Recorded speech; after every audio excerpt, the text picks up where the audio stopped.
All right, besties, I'm looking a little rough, but I wanted to come on here because February is a short month. And so this vlog is going to be kind of short. I actually picked like 2 fairly short books to include in this vlog because I knew that it was going to fly by and it was going to be this whole big thing. And anyways, so, and also I don't know if I did an introduction or not. So, hey, hi, how are you? Welcome to On Wednesdays We Wear Pink. This is the second episode. The first one was just kind of like an introduction to what I was going to be doing.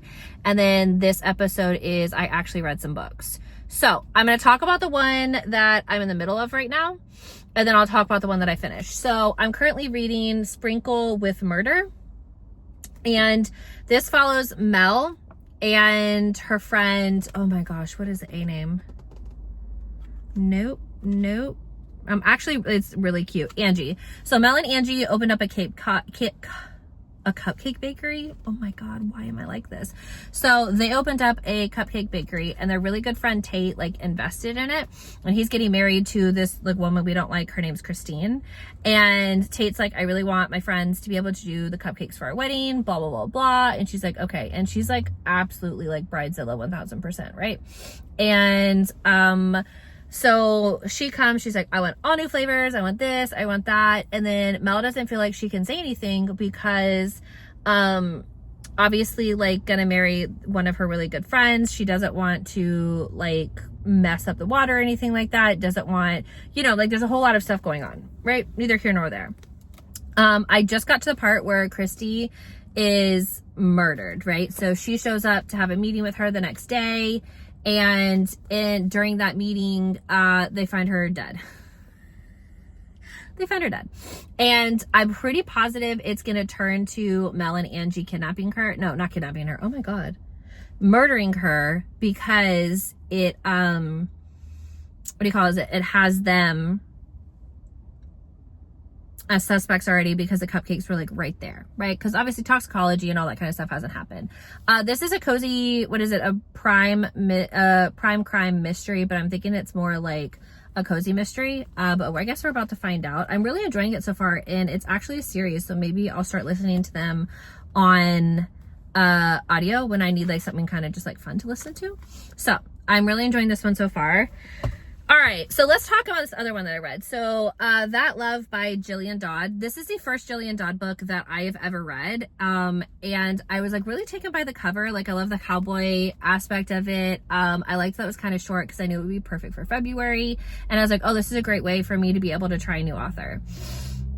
I'm going to admit that this is a duet within this series. So this is book 1 of Danny. Oh my gosh, why don't I remember her name? Danny and, okay, so I'm going to keep talking. But this is their book 1, Jennifer.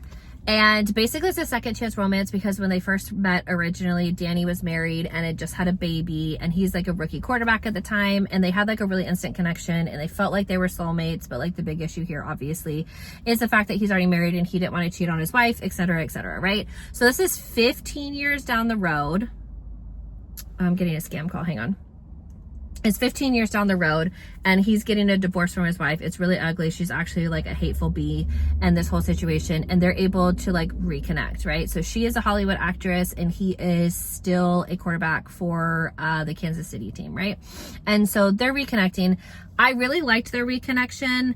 I really like the fact that like she just looked him dead in the eye and was like, listen, if we're not actually going to make like a solid go of this, if we're not actually going to try to be in a relationship, if we're not actually going to try these things, then we don't even need to start anything. And I really liked that because it really just showed that like she understood the importance of the fact that like they were either going to be in a relationship and they were going to give it a go, but they weren't going to be each other's one night stands. They weren't going to do those things with each other, right?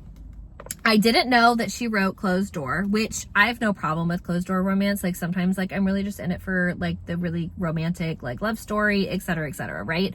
But for me, I also went on and I read the second part of this duet. So I originally gave this one 4 stars, and I'm going to give the second part 3 stars. And my biggest beef with this is the miscommunication trope went on a little too long. So I understand both of them being gun shy. I understand both of them like having like a past. I understand both of them like really struggling, right? And wanting to trust, not being sure if they're able to trust, etc., right? But there comes a point where both of the characters have to get it together. And I feel like this could have been, instead of breaking it off into two to extend the miscommunication trope, I felt like it could have been one, right? So I did. I enjoyed this. I like Jennifer's story. I like Danny's story. I like the two of them together. I like how respectful Danny is, even to his ex-wife who didn't necessarily deserve it. I liked their relationship. I like the fact that they built a friendship first and then tried to go more in depth with everything else. I enjoyed all of those things, right?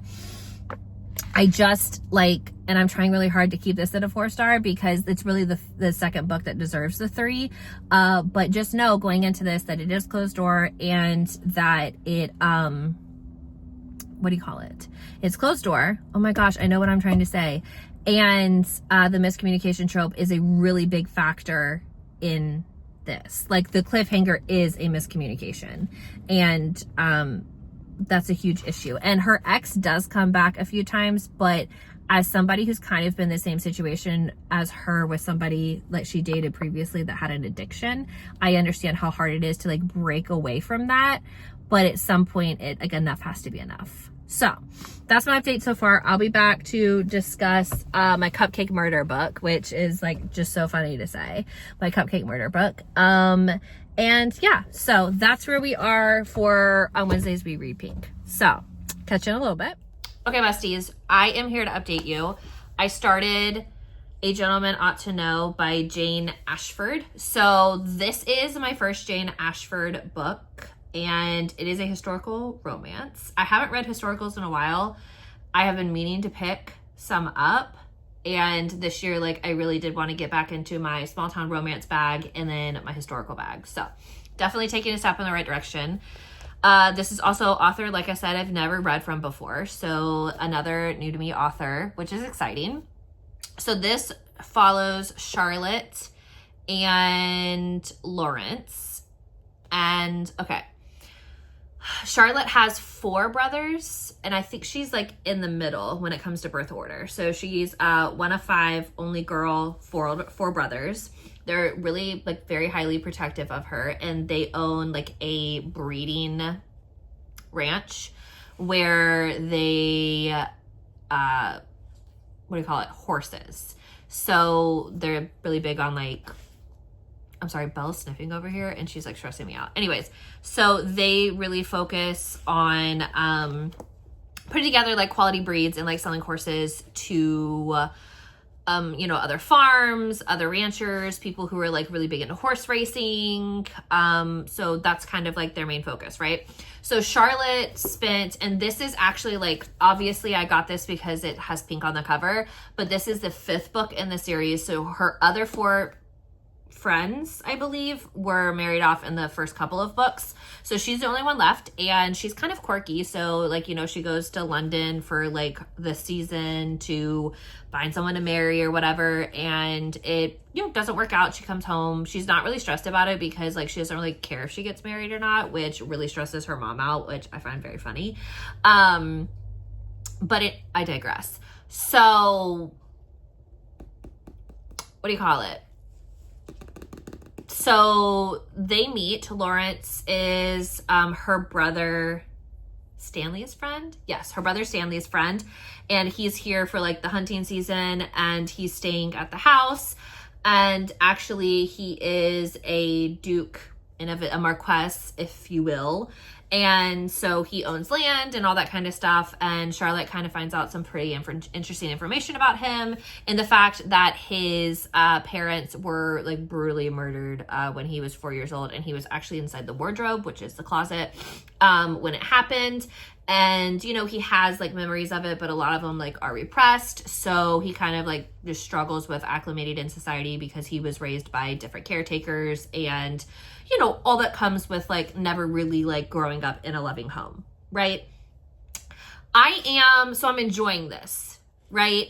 I see what the author's trying to do with like the relationship between the two of them. And I don't know if it's just because I don't quite believe that like they're interested in each other, because like other than them kind of being like, oh, like I really like his smile, or like, wow, like she's so quirky and fun. And I think he calls her Spiky, which I think is like absolutely hilarious, right? But we haven't really moved anywhere past like there's a little bit of a crush.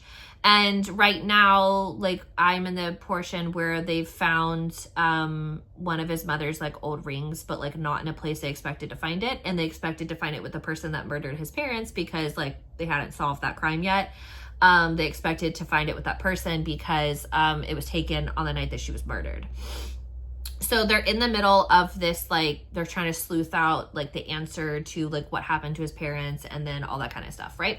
So I like Lawrence. He seems okay. He seems very like withdrawn, but I can understand why he's withdrawn because like I said, like he didn't grow up in a loving home and he didn't grow up with like loving relationships. So like he feels overwhelmed by like the sibling bonds, like the bond that Charlotte has with like her parents and, you know, just like the easy acceptance that everybody has. Like he struggles with that because he grew up with like very strict caretakers and like they cared for him, didn't necessarily love him. So it's almost like very sad the reason why he is withdrawn.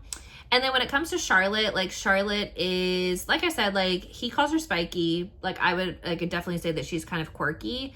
And it really is just kind of, I don't want to say like she's too smart for like high society, but like the expectations that were placed on women at this time period, she exceeds those expectations. So like men find her to be odd because she's intelligent and because she has like outside thoughts and because she has opinions.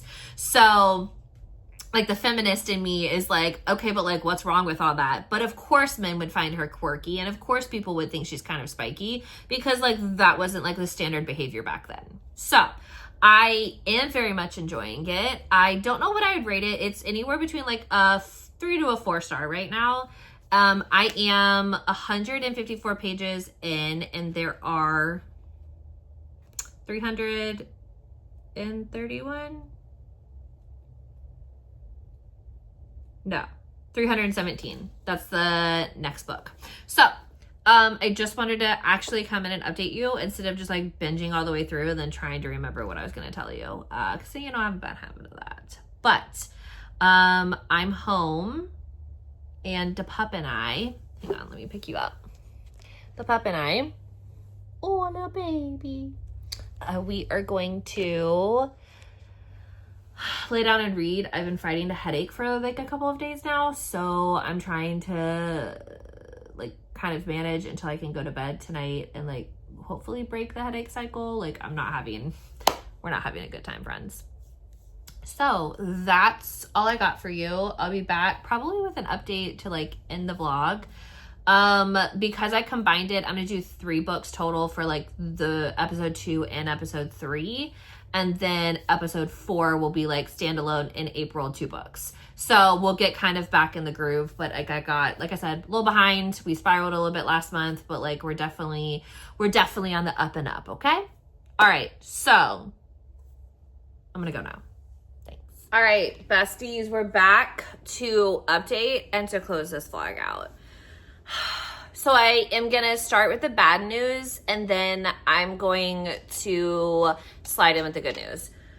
Bad news is I'm soft DNFing the A Gentleman Ought to Know by Jane Ashford.